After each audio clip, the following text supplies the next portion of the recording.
Kenya's youth revolution. Remembering the 2025 protests. What if I told you that in 2025, the streets of Kenya were not just filled with cars and commuters, but with the thunder of footsteps, chants, and the cries of a generation demanding change?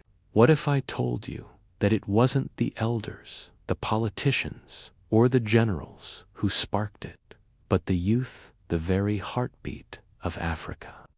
Before we dive in, let me ask, when was the last time you felt your voice mattered in shaping your country's future?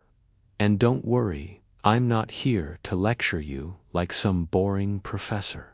If I was, I'd probably be holding chalk, not a mic. This is the story of Kenya's youth revolution. The story of how ordinary young people became the unstoppable storm. Stay with me until the end, because what happened in Kenya might be the warning and the inspiration for the rest of Africa. It began quietly. Economic struggles, rising unemployment, corruption scandals, and the cost of living climbing higher than Mount Kenya itself. Young people were frustrated. Degrees weren't translating into jobs. Families were barely surviving. The promises of leaders sounded more like recycled campaign jingles than real solutions. But then something snapped. Social media became the battlefield. Hashtags turned into weapons, memes, tweets, TikToks ignited what speeches and rallies never could.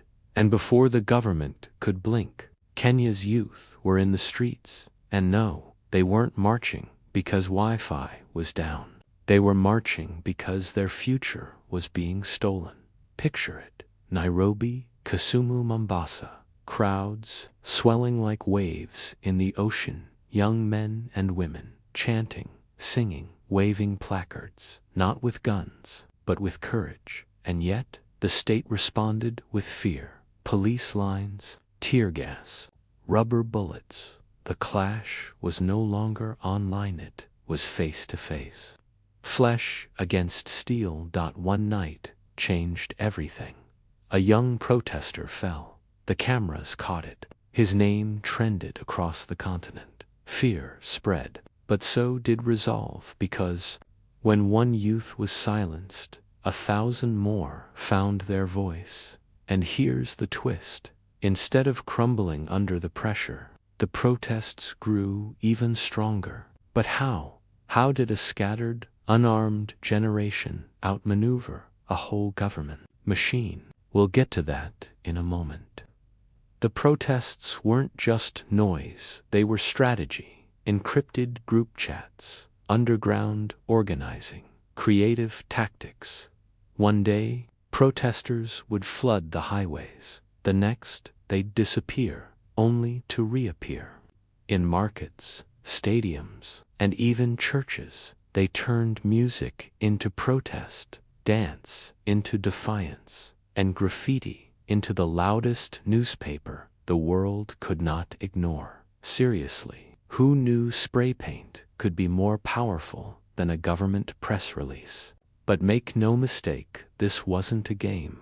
Young people risked their lives. They faced arrests, beatings, even disappearances. And yet they kept showing up day after day because they knew something simple but powerful. If they didn't fight for their future, nobody else would.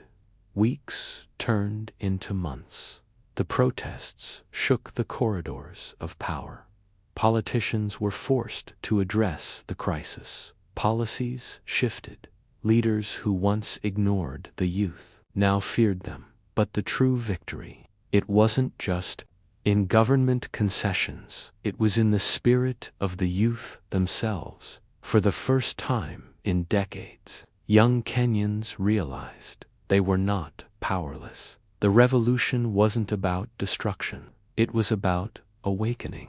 An awakening that whispered to Nigeria, Ghana, South Africa, and beyond, if Kenya's youth can rise, why not us? But here's the haunting question. Was this the beginning of a lasting transformation, or just another forgotten chapter in Africa's long struggle for justice? Because history shows us one thing: evolutions burn bright. But will this flame last? The 2025 Youth Revolution is not just Kenya's story, it's Africa's story. It's your story. So I ask you, not as a commentator, but as a fellow African, when the moment comes in your country, will you watch from the sidelines, or will you rise with courage?